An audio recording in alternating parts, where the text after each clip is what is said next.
Tidak mungkin dunia ini cuma lurus-lurus aja.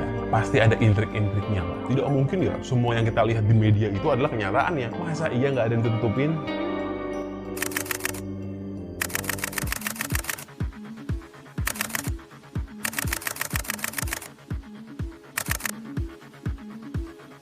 Sejarah keluarga Rothschild. Rothschild pertama namanya Mayer Amschel Rothschild. Dia ada di tahun 17-an di abad 18. Dia merupakan seorang Yahudi di Jerman yang merupakan seorang bangkir. Dan pada zamannya, memang semua Yahudi di Eropa itu adalah seorang bangkir. Kenapa? Karena di Kristen dilarang untuk menjadi bangkir karena riba. So hampir semua bangkir adalah Yahudi, dan Yahudi adalah bangkir. Itu merupakan sebuah peluang emas untuk dekat sama banyak orang penting. Yang namanya bangsawan, yang namanya pangeran, raja, ratu, semua kalau perang butuh duit, dan mereka lari ke siapa? Ke Yahudi. Padahal di Eropa itu ada namanya antisemit. Itu merupakan kebencian kepada orang Yahudi. Yahudi sejak dulu selalu menjadi kambing hitam orang-orang Eropa. Dulu pernah ada namanya Black Death, pandemi. Dan yang disalahkan adalah orang Yahudi, dibilang bahwa orang Yahudi itu ngeracunin danau dan lain-lain dan ngebuat banyak orang Eropa mati. Ya, mungkin nggak benar, tapi memang dia dijadikan kambing hitam. Intinya Yahudi itu dibenci lah. Dan Yahudi juga dibenci oleh orang Kristen di Eropa karena Yahudi ini merupakan kaum yang menyalib Yesua. Di tengah antisemit itu masih bisa juga orang Yahudi menjadi orang kesayangan kerajaan. Luar biasa. Karena sudah menjadi bangkir yang sukses di Jerman, di Bavaria, Mayer Amschel bilang, kira-kira apa yang bisa gue lakukan untuk menjadi lebih sukses, untuk menguasai Eropa. Akhirnya dia kirim 5 orang anaknya ke seluruh penjuru Eropa. Dia punya 5 orang anak, bangkir semua. Dia kirim, ada yang stay di Jerman, ada yang ke Austria, ada yang ke Inggris, ada yang ke Italia, ada juga yang ke Perancis. Jadi sistemnya adalah masing-masing bikin cabang di negara tersebut dan biayain kerajaan masing-masing. Jadi bisnisnya bangkir itu adalah sebenarnya bisnis perang. Cabang Inggris ngebiayain perangnya Raja Inggris buat ngelawan Napoleon yang dibiayain oleh cabang Prancisnya Rothschild. Siapapun yang menang bakal bayar duitnya balik plus bunganya berkali-kali lipat. Siapapun yang menang, Rothschild yang menang. Karena yang biayain sama-sama Rothschild, itulah biaya. Dan bisa dibilang Nathan de Rothschild, anaknya Rothschild yang di Inggris, yang bukan siapa Inggris, itu merupakan orang yang ngalahin Napoleon sendirian, bisa dibilang. Karena kenapa? Karena dia yang biayain tunggal Raja Inggris buat ngalahin Napoleon. Bahkan dia tahu Napoleon itu udah kalah sebelum semua orang tahu bahwa Napoleon itu kalah. Se-powerful itu. Dan untuk menjaga kemurnian keturunannya, Rothschild itu nikah sama sepupunya aja, supaya tetap sama-sama Rothschild.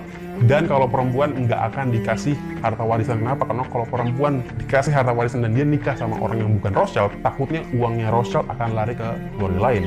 So dibikin pure, semua harus Rothschild.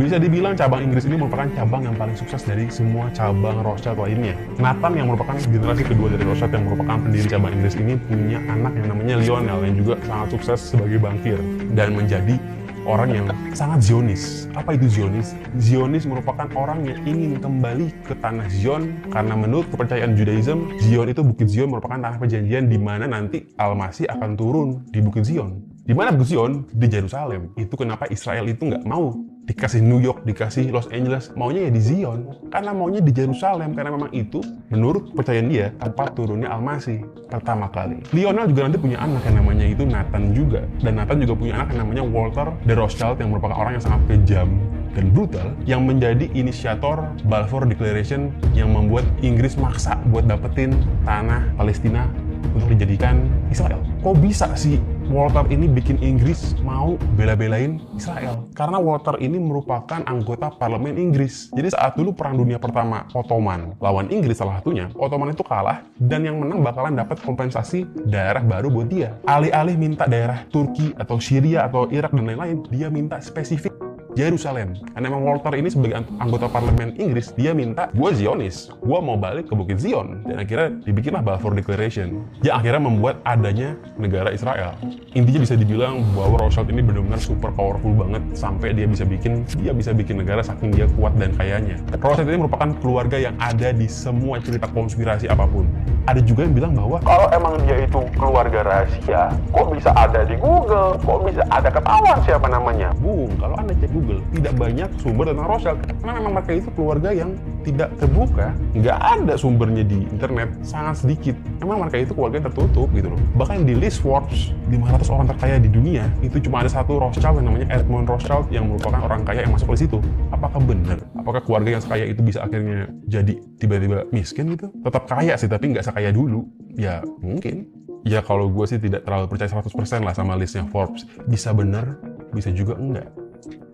sejarah Illuminati dan juga Freemason. So apa sih Freemason? Freemason merupakan secret society yang dibikin sama sejarah keturunan tukang batu lah di Inggris ceritanya. Dan ya, ada orang di Jerman namanya Adam Weishaupt yang gabung. Dia merupakan seorang filsafat itulah, filosof yang akhirnya gabung ke Freemason dan ngerasa bahwa Freemason ini ada kurangnya. Meskipun juga Freemason itu berkembang menjadi banyak punya ritual aneh yang gue juga nggak tahu apa ritualnya karena memang secret society namanya kan Pak ya. Kalau secret ya gue nggak tahu. Kalau gue tahu artinya bukan secret begitu. So Illuminati merupakan cabang protesnya dari Freemason dan banyak orang Freemason yang akhirnya nyebrang ke Illuminati karena dirasa lebih menarik gitu. Dan Illuminati ini ya isinya banyak Zionis juga yang bisa dibilang banyak anggota Illuminati yang berperan penting juga untuk kembalinya Yahudi ke tanah Zion. Rothschild juga Yahudi dan dipercaya juga bahwa di Zion itu nanti Al-Masih akan ngebuka gunung dan isinya harta semua. Yang sebenarnya bukan Al-Masih, tapi Al-Masih Ad-Dajjal, the Antichrist. Apa iya ada hubungannya Dajjal sama Illuminati?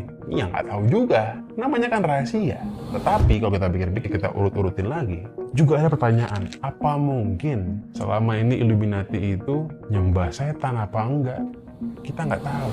Tapi kalau lo pikir-pikir, semua desainnya Illuminati ini untuk membuat yang namanya New World Order itu terlalu rapi kan. Bisa ngebohong sampai segitu detailnya, sampai segitu jeniusnya gitu loh. Nggak masuk akal seorang manusia bisa bikin kayak gitu. Karena ya mungkin mereka nggak sendirian. Mungkin ya mereka dibantu sama iblis gitu. Coba lu, terus kenapa kira-kira kalau emang Dajjal mau turun kayak di film-film, kok diselipin ceritanya? Di film-film kenapa nggak rahasia aja? Karena Dajjal itu penipu. Dia bukan pembohong. Pembohong itu semuanya bohong. Tapi penipu, dari 1000 kebohongan ada 1 kebenaran. Karena penipuan terbaik adalah penipuan yang menyelipkan unsur kebenaran supaya orang lebih gampang percaya. Tapi kenapa orang selalu bilang bahwa orang yang percaya konspirasi adalah orang yang bodoh? Kenapa? Karena memang otak Anda sudah didesain demikian sejak kecil.